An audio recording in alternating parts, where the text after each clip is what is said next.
Hello' everyone, নমস্কাৰ। অন্য এটা ভিডিঅ'লৈ আপোনালোক সকলোকে স্বাগতম জনাইছোঁ। আজি মই গৈ আছোঁ আমাৰ কলেজলৈ। আজি হৈছে আমাৰ কলেজলৈ যোৱা শেষৰটো দিন আৰু হয়তো যাব নালাগে। আমাৰ MA কমপ্লিট হোৱা আজি চাৰ্টিফিকেটবিলাক দিব, সেয়েহে আমাক কলেজলৈ মাতিছে। আমি আজি কলেজলৈ আহিছোঁ। আমি তিনিজনী আহিছোঁ কলেজলৈ। এয়া কলেজ আহি পালোঁ।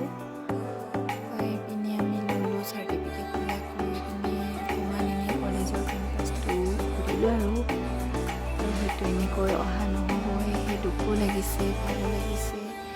দুবছৰীয়া কষ্টৰ ফল আজি পালোঁ। বহুত বেছি ভালো লাগিছে, বহুত বেছি বেয়াও লাগিছে আৰু হয়তো আহিব নালাগে। সেয়েহে ব্লগটো মই ৰাখিছোঁ, মোৰ ইউটিউবত আপলোড দিম বুলি ভাবিছোঁ। আপোনালোকক এয়া আমাৰ কলেজখন। আমি কেইখনমান ফটো উঠিলোঁ।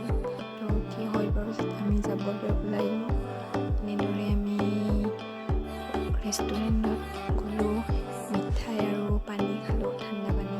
ইমানেই বেছি গৰম দিছিল যে আৰু আমি গৰমত থাকিব পৰা নাছিলোঁ। এয়া ৰাস্তাত পানী পিন্ধিলোঁ। এনেদৰে আমি টমটমত উঠি ঘৰৰ উন্মুখে গৈ আছোঁ। এনেদৰে যাই আমি আকৌ বাছত উঠিব লাগিব। যিহেতু আমাৰ ঘৰ বহুত দূৰত, বাছৰ পৰা লৈকে যাম আমি।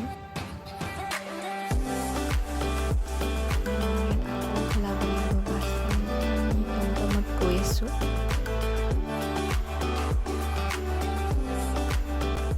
তেনেকৈ যে 2 বছৰ পাৰ হৈ গ'ল গম নাপালোঁ।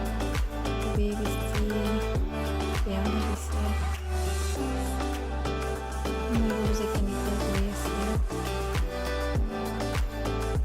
এনেদৰে আমি আহি পালোঁ আমাৰ গন্তব্যস্থান, য'ত আমি বাছত এতিয়া যাম। বাছত যোৱাৰ আগতে আমি সন্ধ্যাত ৰেষ্টুৰেণ্ট আছিল, তাতে সোমালোঁ। চাহ যিহেতু খোৱা আছিল, চাহ খালোঁ। এনেদৰে আমি বাছত উঠি পিনি আৰু গৈ আছোঁ আকৌ ৰঙিয়ালৈকে। এনেদৰে আহি পালোঁ আৰু ঘৰ আমাৰ এয়া গাঁওখন। এনেদৰে আমি শেষত যিকেইখন ফটো উঠিছিলোঁ ইয়াতে দি থলোঁ, আপোনালোকে চাব। মোৰ ব্লগটো কেনে লাগিছে